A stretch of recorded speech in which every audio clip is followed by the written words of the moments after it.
Yeah, I'll react to that, sure. Okay. Continuing my journey to learn about English history. British history. Let's do it. Sorry, morning video, wake up video. I'm sorry if I'm a little slow. Got my coffee. Let's do it. Hope you're all doing well. If you're not, that sucks, but you'll be fine soon. Don't worry. History of summarized Britain. Let's go. Kind of impossible.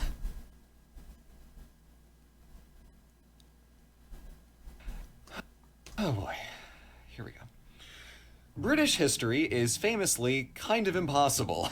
The individual sagas of the Isles up to 1600 were already plenty complex on their own, but after England, Wales, Scotland, and Ireland become a geopolitical megazord, those stories interlock, and then things get really tricky. But that's just the British part, because we also have the little subject of their empire, as the following 4 centuries see a globe-trotting whirlwind of exploration and colonization that culminates in the single most cartoonishly humongous empire in human history.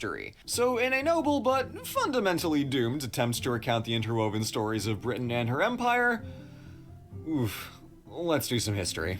When last we left the Isles, Scotland's King James inherited the English crown. Let's do some history.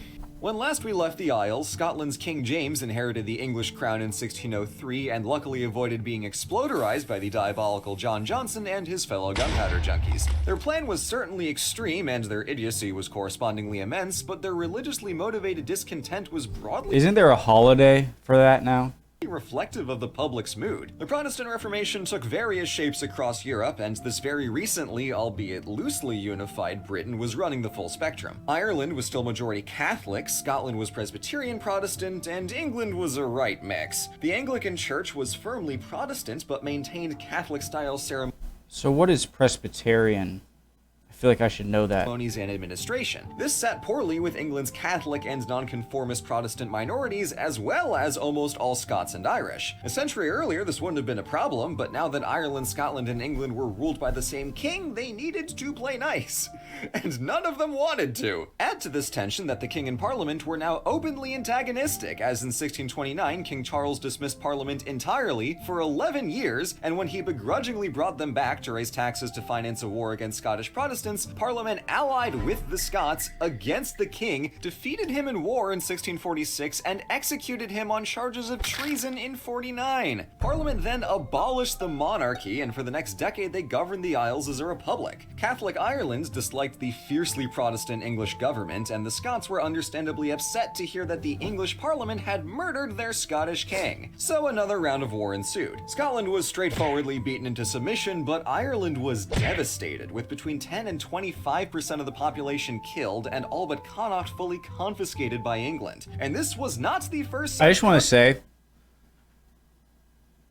if I'm hearing things that I should have heard from other episodes and you get mad like, wait, you should have known that from the last episode. I am a terrible, I'm trying to learn, okay? And if I seem shocked by something that I should have learned earlier, it means that it slipped by or I can't remember it. It's all part of the journey here, all right? It's all part of me. I need to hear things multiple times in order for it to stick.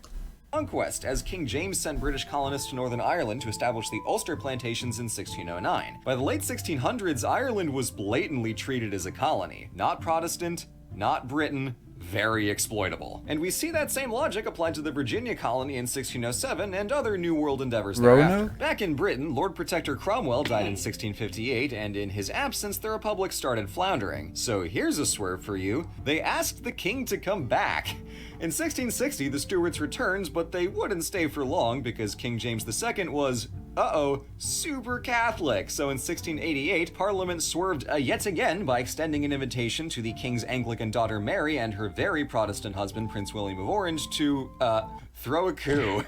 A coup is better than an outright civil war, but Scotland and Ireland did rebel in discontent, and England brought the hammer down hard. Meanwhile, in deposing and replacing a monarch, Parliament had all new leverage over the state, and essentially invented the concept of constitutional monarchy. The hefty political implications of that will unfold over the next few centuries, but an immediate consequence was Dutch boy William's hometown rivalry with France becoming England's business. And this geopolitical deja vu will define the long 18th century, as France and Britain compete in a second Hundred Years' War, both in Europe and all across their brand new empires. Inspired by the maritime mastery of Spain and Portugal, Britain sailed across the Atlantic to snag some colonies of their own, founding Virginia in 1607 and continuing with a flurry of expeditions from the Caribbean all the way up the Atlantic coast and around Hudson's Bay. In 1664, they captured the Dutch colony of New Amsterdam, renamed it New York, and by the end of the century, Britain was running a solid operation. London and West British ports were bustling with imported furs, tobacco, cotton, and sugar. Seeing the opportunity to literally grow money, Britain took a page out of Portugal's colonial playbook and began buying up vast amounts of Africans to work as slaves over in the New World. And this was the infamous triangle trade. British guns and textiles pay for slaves, who then staff increasingly massive plantations, and those crops sell in Europe for boatloads of money. Rinse, repeat,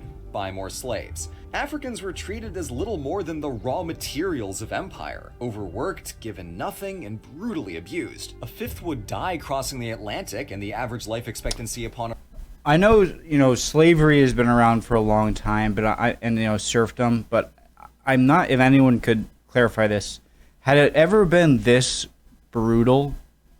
Like, had slavery ever been, like, had it ever been to the point where you are literally, you're not even seen as a human, you're literally seen as a tool, as a, an asset that can be thrown away. And I wonder if that sort of slavery was not as common and was much more brutal than other, serfdom in Russia, or even all the way back to, Jews in Egypt. I just wonder if it was ever this brutal. arrival was just 7 years. This was almost abhorrent enough to make people think twice before they remembered how obscenely rich it was making them. Slaves made money, money made armies, armies made empire. Rinse, repeat, buy more slaves. In Britain, this cycle paid for improvements in government bureaucracy and overhauled all of finance with innovations like the central bank. And during the 1700s, these early successes just kept on compounding. 1702, France tries out for the Spanish crown and Britain makes them pay for it with Newfoundland and Nova Scotia. Plus, they take Gibraltar from Spain, so now Britain decides who gets in and out of the Mediterranean. 1740, Britain dunks on the French Navy because they can. 1754, British and French colonists fight over who gets North America, and 2 years later, all of Europe is throwing hands at each other. Britain's massive pocketbooks let them throw infinity money at the problem, so they take French Quebec and the Mississippi River Valley, push France out of India, and with this field to themselves, begin steamrolling all of India. The 7 Years' War doubled the size of the British Empire and knocked out Imagine the elation of the British at this point. Quebec and the Mississippi. Where, so, you are the undisputed king of the world now. And imagine just what it was like to be a British person at this time period. It just gives me goosebumps. River Valley, push France out of India, and with this field to themselves, begin steamrolling all of India. The 7 Years' War doubled the size of the British Empire and knocked out every outside threat, so now they just needed to keep it together. And naturally they didn't. See, when the British imposed new taxes on stamps and tea to pay for the ludicrously expensive war they just fought, American colonists were furious to be treated like, gasp, a colony. So they started asking the philosophical questions at the heart of self-determination, such as, hey, King George, what's the opposite of tea? Yeet!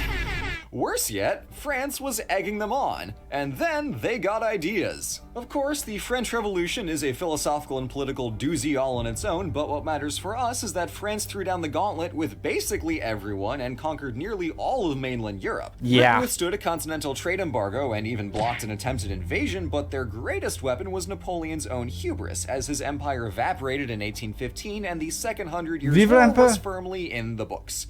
Point Britain. 15 and the Second Hundred Years' War was firmly in the books. Point Britain.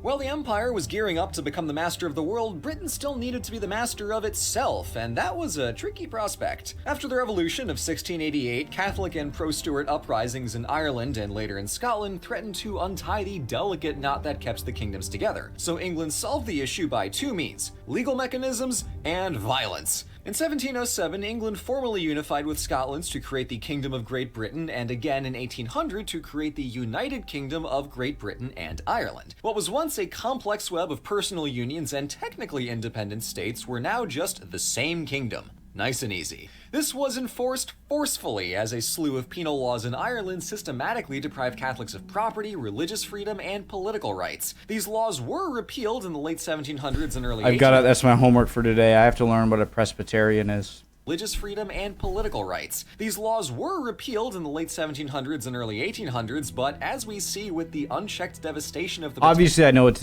a denomination of Christianity. I just want to know what makes them different. Potato famine, 1700s and early 1800s, but as we see with the unchecked devastation of the potato famine in the middle of the century, the government still didn't really care all that much. As is the case from earlier, Scotland got off quite a bit easier. Well, the agriculture of the Highlands was entirely overhauled with mass evictions. I'm guessing that, I'm sorry, I feel like I've been good not pausing. I can do it. See with the potato famine, I'm guessing that's when my ancestors, part of them.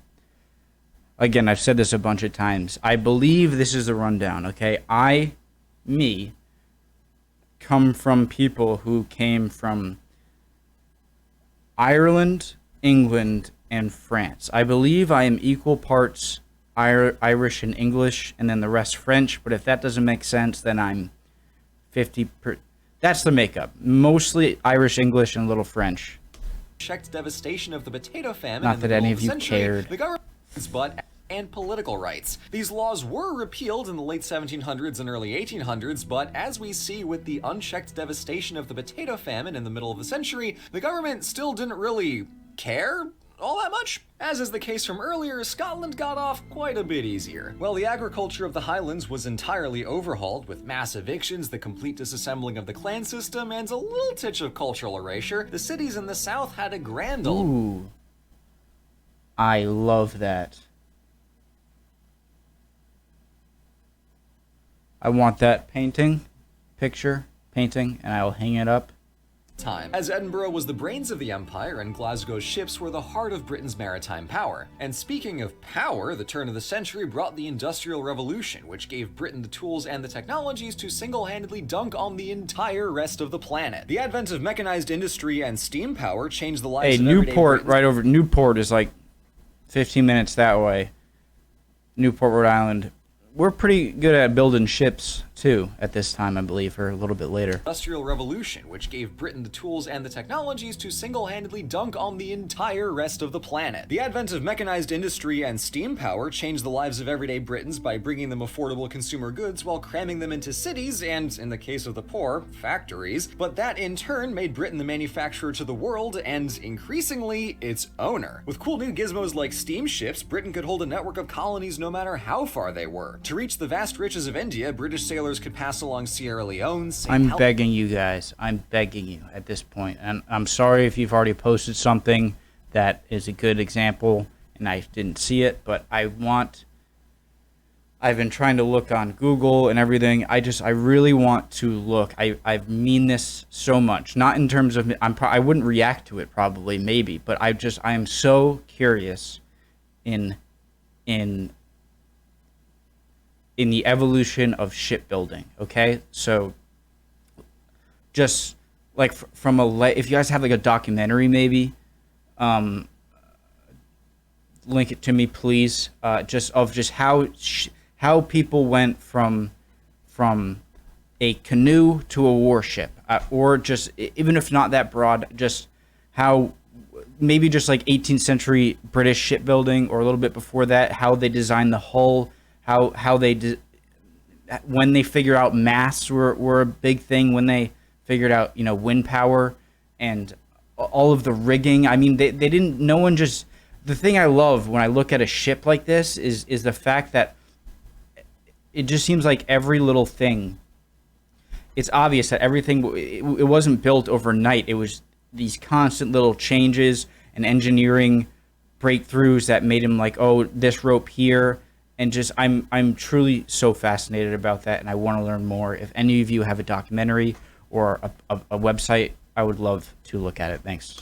how far they were. To reach the vast riches of India, British sailors could pass along Sierra Leone, St. Helena, the Cape Colony, Mauritius, and the Maldives. But by the end of the century, after the Suez Canal opened, you could pass Gibraltar, Malta, Cyprus, Egypt, Aden, and Somaliland, and then keep going past India to Malaysia, Singapore, Australia, and New Zealand without once making port on a coast that didn't belong to Queen Victoria. In 1921, you could walk from South Africa to Mesopotamia and never leave British territory. The raw scope and diversity of locales at play here is frankly absurd, as it's dizzying to distinguish what's behind this blanket of red draped over a quarter of the world. And while that diversity found its way into Britain itself through communities and art and food from all over, it raises some rather thorny questions about belonging and ownership. Mango chicken. There was a tangible dissonance between the idea of all these disparate cultures coming together and the reality of Britain sitting at the top. Still, British and other European empires knew that outright colonization was not necessary to squeeze out wealth, and the prime example is China, which Britain ransacked in the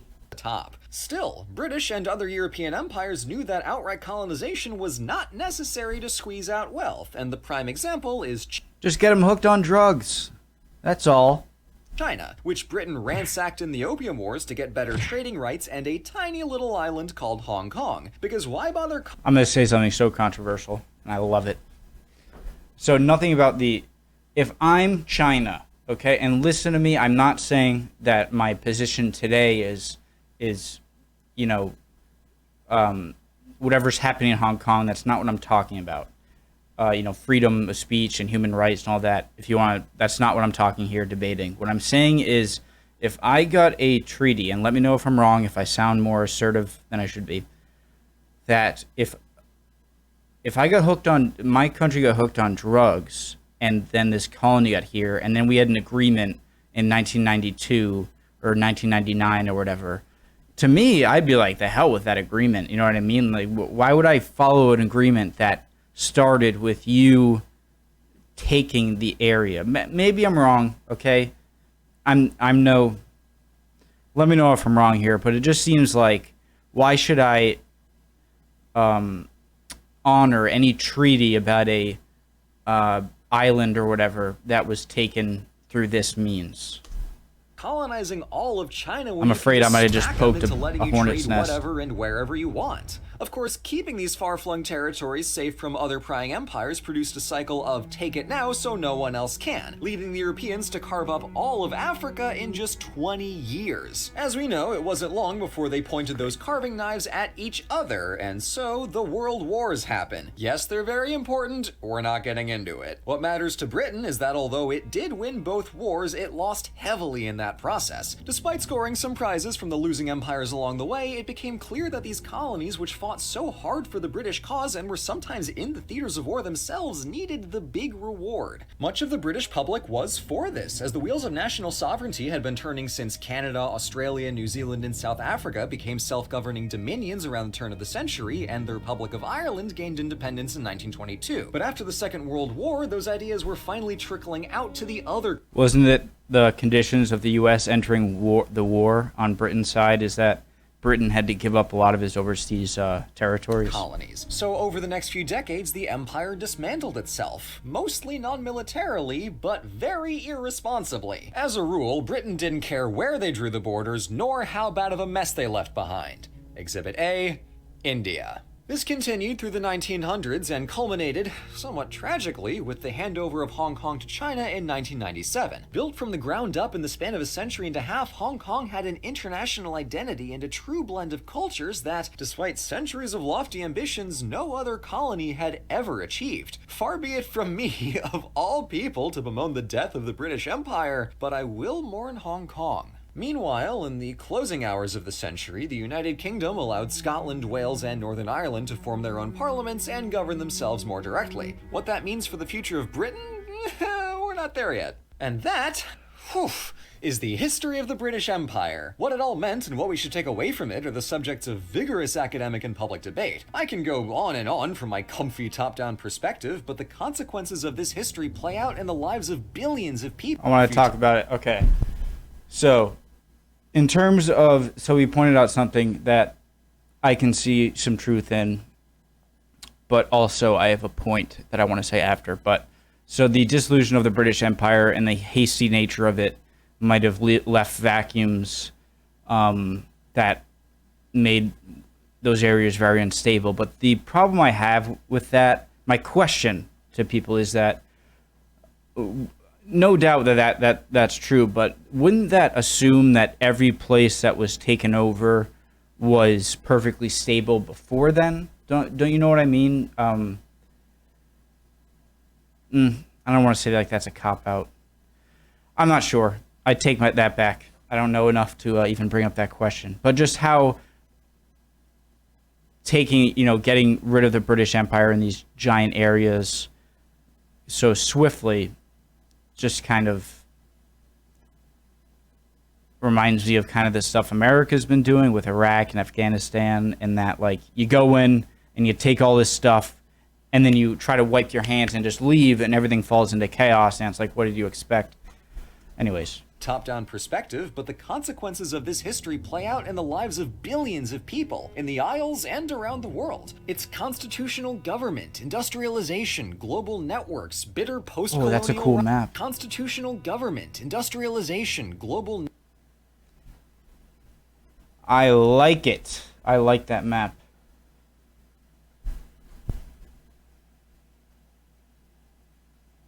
I love that map. Networks, bitter post-colonial rivalries, treasures missing from their home cultures, and a very, very contested picture of British identity. Who belongs? Who benefits? Even just inside of Britain, that is a lot to unpack. And I don't like your tone, sir. The British Empire, there are no universal answers. Therapy. What can I say? That's Empire for you. I like these guys' drawings. Thank you for watching. This video was a long time coming, and I hope that I was able to do some justice. The girl on this channel, I like even more too. Something about her voice is very soothing, and she goes into more like myths and legends and stuff like that, theology, and cool, awesome channel, Overly Sarcastic Productions. I hope this doesn't get copyrighted too much. Sorry if I was a little slow. If I made any of you angry, I don't care. No, you guys are great. All right. See you guys next time.